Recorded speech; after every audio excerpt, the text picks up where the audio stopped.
Welcome to New Era School Notes for Studies.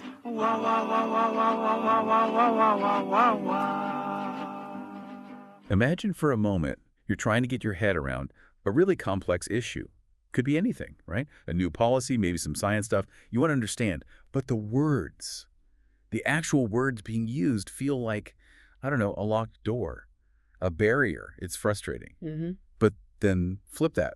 What if every word was like a key, just effortlessly unlocking a deeper understanding? How much more powerful would that be? Oh, it's a huge difference, isn't it? A total shift.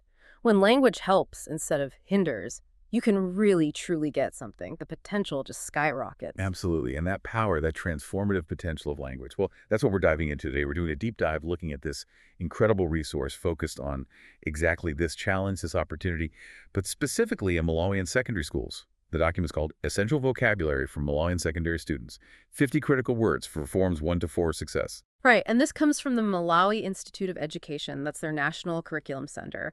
They lay out how secondary school in Malawi is this 4-year path leading up to the big exam, the MSCE, the Malawi School Certificate of Education. And their whole point is, look, success really hangs on getting a handle on an increasingly complex vocabulary.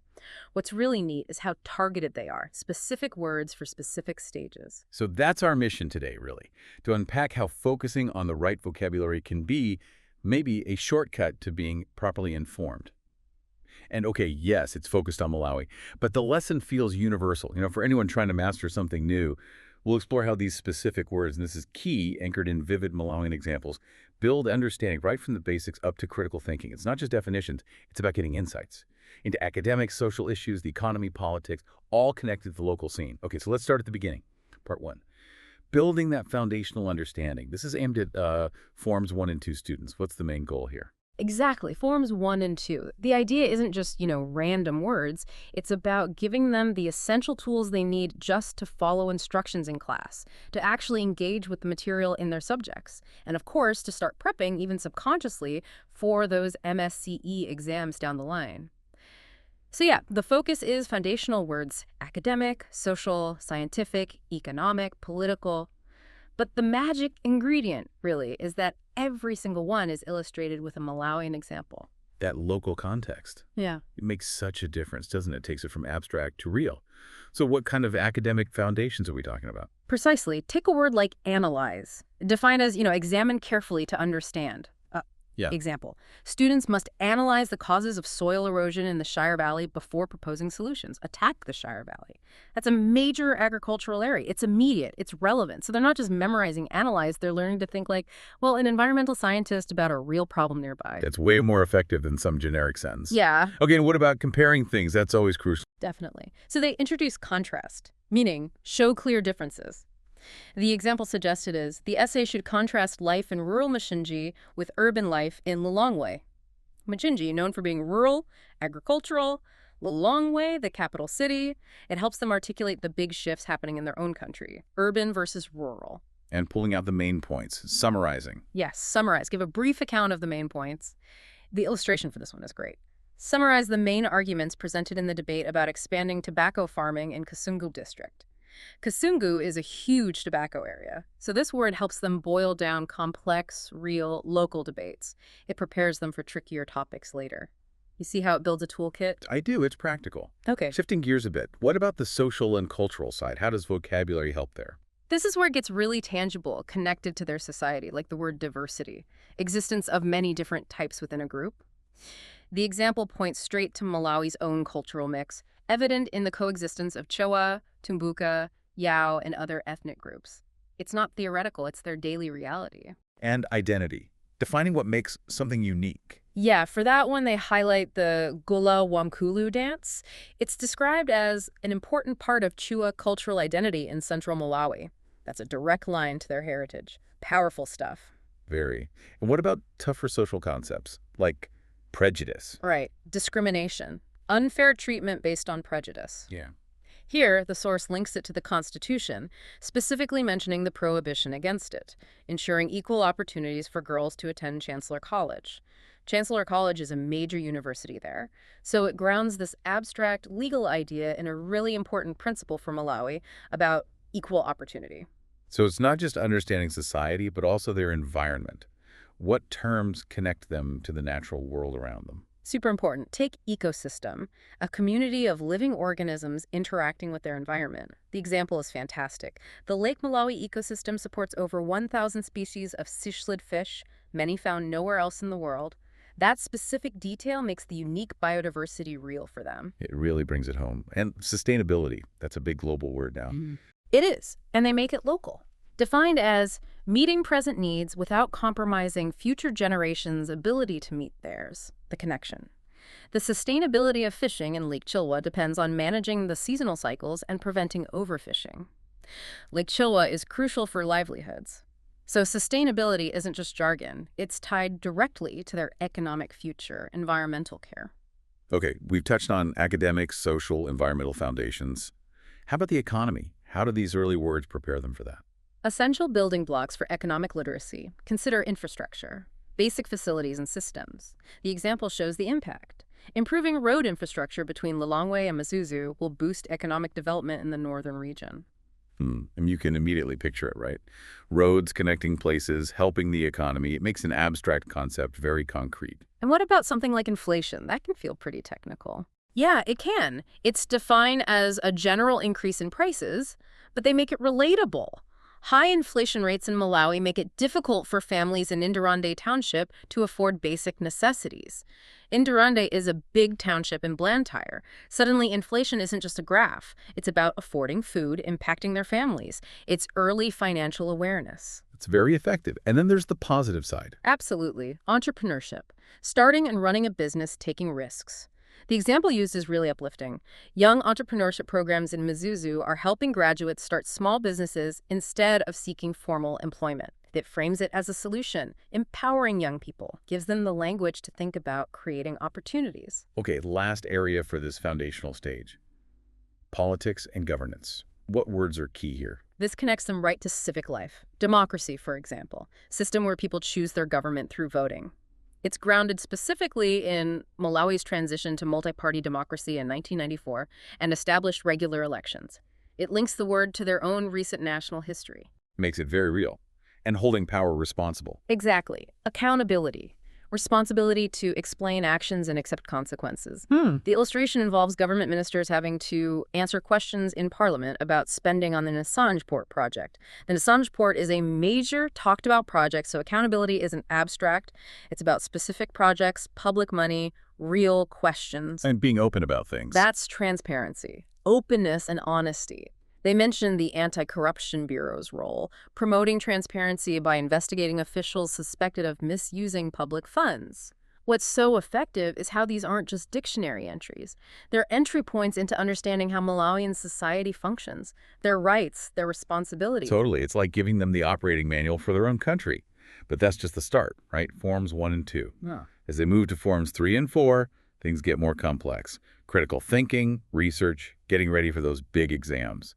Which brings us to part 2, advanced application and critical thinking. How does the vocabulary shift? It definitely ramps up. We move from defining and understanding basic concepts to, well, actively manipulating ideas, synthesizing information. Take synthesis, meaning combining different ideas to create something new. The example is really thought-provoking. Yeah. The research paper requires synthesis of traditional Malawian farming practices with modern agricultural science. That's about innovation, right? Blending old wisdom and new techniques to find better solutions. That's a fantastic example. Merging tradition and progress. And what about ways of thinking? Like paradigm. Right, paradigm. A model or pattern of thinking. Its real-world power is shown with. The paradigm shift from subsistence to commercial farming is changing rural communities around Salima. Salima is a key agricultural district. So paradigm shift isn't just jargon. It's the lens to understand huge economic and social changes happening on the ground. I see. And relying on evidence. Crucial. Empirical. Based on observation and experimentation, not just theory. They connect this to health research. Empirical studies have shown the effectiveness of community health worker programs in reducing child mortality in the southern region of Malawi. It highlights why data matters, how evidence actually drives policy and saves lives. Okay, so the thinking gets more complex. How about communication itself? How do these advanced words help them express themselves better, maybe for university or work? Hugely important. Rhetoric, for instance. The art of persuasive speaking or writing. The source notes how political rhetoric during campaign season in Malawi often focuses on promises of development and job creation. This helps them decode public language, doesn't it? To see how people try to persuade. Maybe be a bit critical. I wish I'd learned that earlier. Yes, a vital life skill. Being able to see behind the promises and structuring arguments. That's where coherent comes in. Logical and well-organized, easy to understand. The example is about writing. A coherent essay about Lake Malawi's importance should connect its ecological, economic, and cultural significance. It teaches them structure, how to weave different strands into a clear, logical whole. Essential for good writing. And expressing things powerfully. Yes, eloquent. Speaking or writing fluently and persuasively, they reference the eloquent speeches of independence leaders like Orton Sherwa, provides a high benchmark, drawing on inspirational figures from their own history. Okay, moving towards contemporary issues. Global awareness.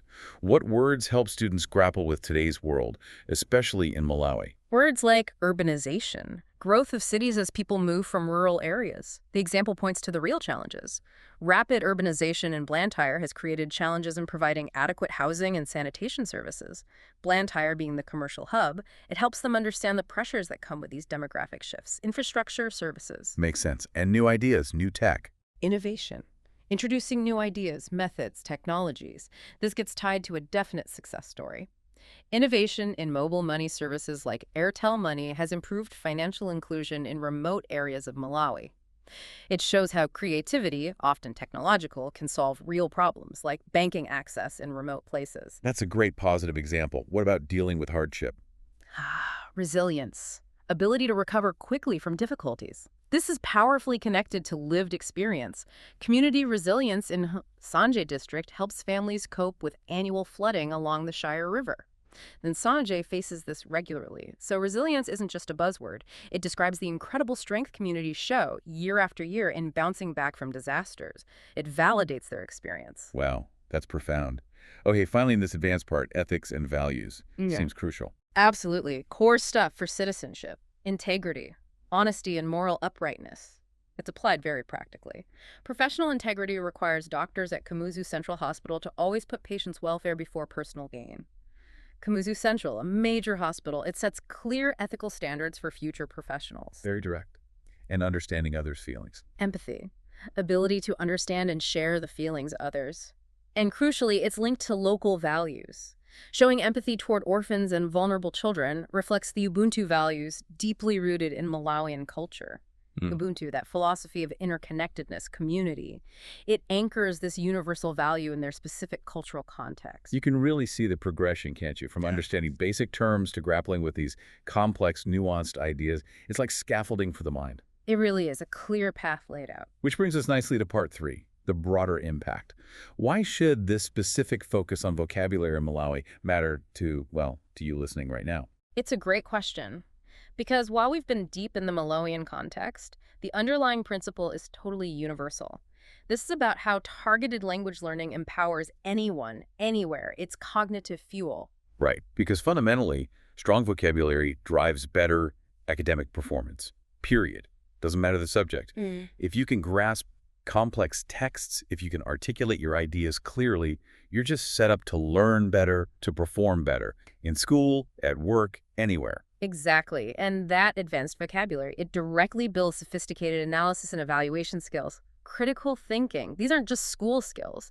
They're vital for navigating complexity in any profession, for forming your own reasoned judgments instead of just passively accepting information. And communication. Can't forget that. A richer vocabulary makes you a better communicator, written and spoken. It's key for leadership, for influencing people, for just engaging effectively in your community or workplace. It gives your thoughts clarity and impact. Plus, in today's world, this kind of vocabulary prepares people for global interaction. For Malawi, it's about being competitive internationally in academia or business. It's building human capital that can operate on a global stage. But here's the thing that really struck me, going back to the source. It's the power of that local context. Using Malawian examples isn't just nice, it's what makes the learning stick. It connects the abstract words, sustainability, infrastructure, to tangible things they see and experience. That's how you make learning meaningful, memorable. Absolutely spot on. That's the aha moment, I think. Context amplifies learning. It's not just analyze. It's analyze soil erosion in the Shire Valley. It's not just democracy. It's Malawi's transition in 1994. This curriculum gets that true learning isn't divorced from lived experience, it's deeply rooted in it. It gives students tools to understand their world. What an amazing journey through just 50 words, really. Seeing how they build from foundational understanding, analyze, diversity, to these advanced concepts like synthesis and resilience, and how that deliberate focus impacts individuals and potentially a whole nation's development. It really lays out a blueprint, doesn't it, for how to build intellectual capacity, grounded locally but aiming for global competence. It shows that critical thinking, clear communication, these aren't luxuries, they're fundamental to progress. You can see how investing in this kind of vocabulary teaching, woven into the local reality, becomes a genuine national development strategy, preparing graduates for the real world. So as we wrap up this deep dive, here's something to mull over.